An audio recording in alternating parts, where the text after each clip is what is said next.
তোমালোক সকলোবোৰ ষ্টুডেণ্টকে আমাৰ এই চেনেল লাৰ্ণ উইথ বিকাশলৈ স্বাগতম জনাইছোঁ।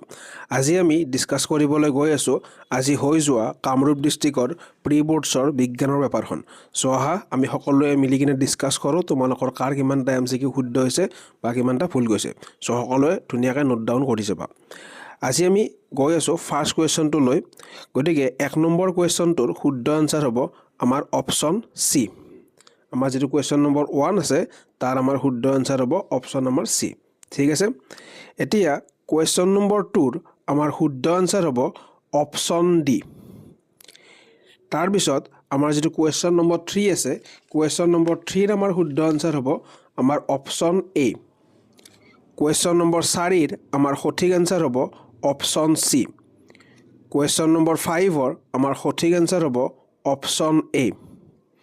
কুৱেশ্যন নম্বৰ 6ৰ আমাৰ সঠিক আনসাৰ হ'ব অপশ্যন সি। কুৱেশ্যন নম্বৰ 7ৰ আমাৰ সঠিক আনসাৰ হ'ব অপশ্যন এ। কুৱেশ্যন নম্বৰ 8ৰ আমাৰ সঠিক আনসাৰ হ'ব অপশ্যন ডি। যেটো ডি নম্বৰ অপশ্যন আছে সেইটো আমাৰ সঠিক আনসাৰ হ'ব। কুৱেশ্যন নম্বৰ 9ৰ আমাৰ সঠিক আনসাৰ হ'ব অপশ্যন বি। কুৱেশ্যন নম্বৰ 10ৰ যেটো কুৱেশ্যন নম্বৰ 10 আছে তোমালোক সকলোৱে ইয়ালৈকে ধুনীয়াকৈ চাই গৈছা নিশ্চয়। কুৱেশ্যন নম্বৰ 10ৰ আমাৰ সঠিক আনসাৰ হ'ব অপশ্যন বি।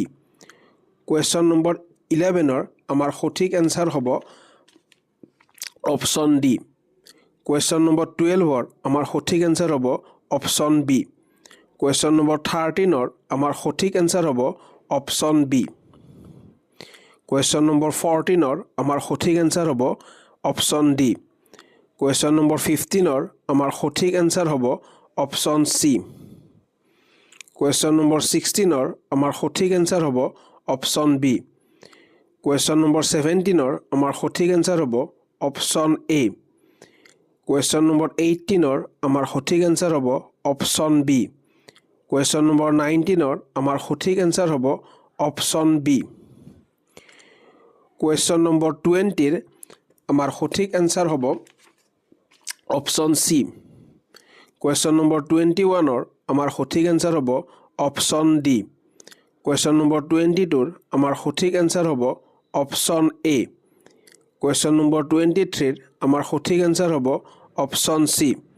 কুৱেশ্যন নম্বৰ 24ৰ আমাৰ সঠিক আনসাৰ হ'ব অপশ্যন সি। কুৱেশ্যন নম্বৰ 25ৰ আমাৰ সঠিক আনসাৰ হ'ব অপশ্যন ডি। কুৱেশ্যন নম্বৰ 26ৰ আমাৰ সঠিক আনসাৰ হ'ব অপশ্যন বি।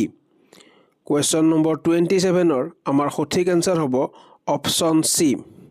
আই হোপ তোমালোক সকলোৱে ইয়ালৈকে ধুনীয়াকৈ চাই আছা আৰু সকলোৱে নিশ্চয় নোট ডাউন কৰি আছা আৰু কাৰ কিমানটা শুদ্ধ হৈছে বা কিমানটা ভুল গৈছে তোমালোকে কমেণ্ট ছেকশ্যনত জনাব একেবাৰে নাপাহৰিবা।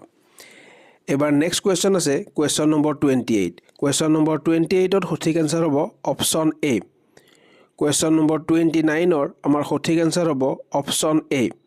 কুৱেশ্যন নম্বৰ 30ৰ আমাৰ সঠিক আনসাৰ হ'ব অপশ্যন বি। কুৱেশ্যন নম্বৰ 31ৰ আমাৰ সঠিক আনসাৰ হ'ব অপশ্যন বি। কুৱেশ্যন নম্বৰ 32ৰ আমাৰ সঠিক আনসাৰ হ'ব অপশ্যন ডি। কুৱেশ্যন নম্বৰ 33ৰ আমাৰ সঠিক আনসাৰ হ'ব অপশ্যন সি। কুৱেশ্যন নম্বৰ 34ৰ আমাৰ সঠিক আনসাৰ হ'ব option D, all of the above. Question number 35ৰ আমাৰ সঠিক আনসাৰ হ'ব অপশ্যন এ। কুৱেশ্যন নম্বৰ 36ৰ আমাৰ সঠিক আনসাৰ হ'ব অপশ্যন এ। কুৱেশ্যন নম্বৰ 37ৰ আমাৰ সঠিক আনসাৰ হ'ব অপশ্যন চি। আই হোপ তোমালোক সকলোৱে ইয়ালৈকে ধুনীয়াকৈ চাই গৈ আছা। তোমালোকে কাৰ কিমানটা শুদ্ধ হৈছে কমেণ্ট ছেকশ্যনত জনাব একেবাৰে নাপাহৰিবা। এবাৰ নেক্সট কুৱেশ্যন আহিল কুৱেশ্যন নম্বৰ 38। তাৰ সঠিক আনসাৰ হ'ব অপশ্যন ডি। কুৱেশ্যন নম্বৰ 39ৰ আমাৰ সঠিক আনসাৰ হ'ব অপশ্যন বি। কুৱেশ্যন নম্বৰ 40ৰ আমাৰ সঠিক আনসাৰ হ'ব অপশ্যন ডি। কুৱেশ্যন নম্বৰ 41ৰ আমাৰ সঠিক আনসাৰ হ'ব অপশ্যন ডি। কুৱেশ্যন নম্বৰ 42ৰ আমাৰ সঠিক আনসাৰ হ'ব অপশ্যন এ। কুৱেশ্যন নম্বৰ 43ৰ আমাৰ সঠিক আনসাৰ হ'ব অপশ্যন বি। কুৱেশ্যন নম্বৰ 44ৰ আমাৰ সঠিক আনসাৰ হ'ব অপশ্যন ডি আৰু কুৱেশ্যন নম্বৰ 45ৰ আমাৰ সঠিক আনসাৰ হ'ব অপশ্যন চি। গতিকে এইকেইটাই আছিল আজি আমাৰ হৈ যোৱা বিজ্ঞানৰ পেপাৰৰ MCQ কেইটা। গতিকে আমি ধুনীয়াকৈ MCQ কেইটা ডিছকাছ কৰিলোঁ। তোমালোক সকলোৱে কাৰ কিমানটা MCQ শুদ্ধ হৈছে বা কিমানটা ফুল হৈছে টোটেল কাউণ্ট কৰি কিনে কমেণ্ট ছেকশ্যনত জনাব একেবাৰে নাপাহৰিবা সো ইয়াৰ পিছৰ যিখিনি আমাৰ কুৱেশ্যন আছে সেইখিনি আমি আহিবলগীয়া ভিডিঅ'ত ধুনীয়াকৈ ডিটেইলছত ডিছকাছ কৰিম সো MCQ টা ধুনীয়াকৈ তোমালোকে চাই লোৱা আৰু এই যিটো চেনেল আছে এই চেনেলটো তোমালোকৰ যিখিনি লগৰ বন্ধু বান্ধৱী বা ভাইটি ভণ্টি আছে তেওঁলোকৰ লগত শ্বেয়াৰ কৰি দিবা যদি তেওঁলোকে এবাৰ আহিবলগীয়া মেট্ৰিক পৰীক্ষা দিবলৈ গৈ আছে 2026 চনত তেওঁলোকৰ অলপ হ'লেও যাতে আমাৰ এই চেনেলটোৰ যোগেদি সহায় হয় সো যদি ভিডিঅ'টো চাই কিনে ভাল পালা ভিডিঅ'টো ধুনীয়াকৈ লাইক কৰি দিবা আৰু তোমালোকে কমেণ্ট ছেকশ্যনত কাৰ কিমানটা শুদ্ধ হৈছে জনাব একেবাৰে নাপাহৰিবা তো আজিলৈ আহিছোঁ